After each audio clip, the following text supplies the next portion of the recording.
আমরা বিশ্বকাপে আমাদের কন্ডিশন দিয়েছি সিকিউরিটি রিজনে যে আমরা সিকিউরিটি রিজনে খেলতে পারবো না। বাংলাদেশ ক্রিকেট এবং ক্রিকেট দল আমাদের সকলের। তো আমাদের টি-20-র জন্য কিন্তু এনসিএল টি-20 ছাড়া আর আমাদের কোনো রিকগনাইজড ঘরোয়া আসর নেই।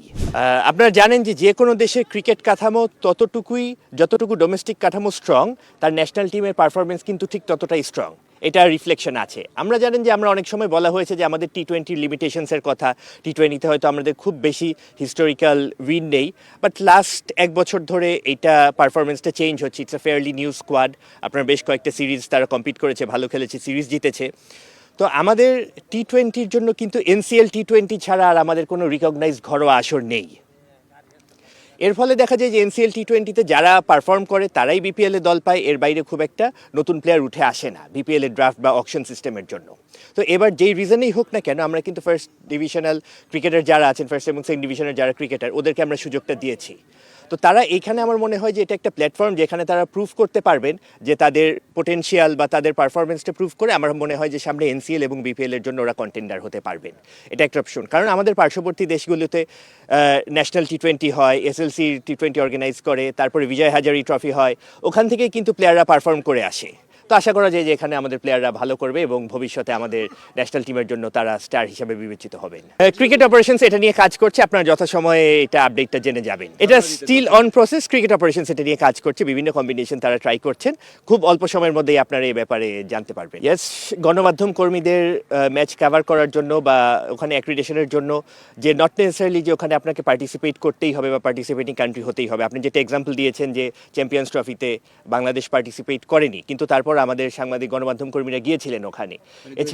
হ্যাঁ, রাইট। এছাড়া আপনার ওই ফিফা ওয়ার্ল্ড কাপে আমাদের দল কখনো পার্টিসিপেট করেনি, বাট আমাদের গণমাধ্যম রিপ্রেজেন্টেশন থাকে যেহেতু আমরা ফিফার একজন মেম্বার। সো বিইং আ ফুল মেম্বার আমাদের হয়তো বা করতে পারলে ভালো হতো, সেই অপশন থাকলে ভালো হতো, বাট দেন এগেইন এটা ওনাদের ডিসিশন। সো এখানে তো আমাদের কিছু বলার নেই, বাট আমরা মনে করি যে কোনো ক্ষেত্রেই আমাদেরকে সেই সুযোগটা দেওয়া উচিত ছিল আমাদের গণমাধ্যম কর্মী এটা কভার করার জন্য। কারণ আমরা কিন্তু থার্ড লার্জেস্ট ভিউয়ার্স, যতগুলো আমাদের টেস্ট প্লেইং ফুল কান্ট্রি আছে আইসিসির 12টা মেম্বার মধ্যে আমরা থার্ড লার্জেস্ট ভিউয়ার্স।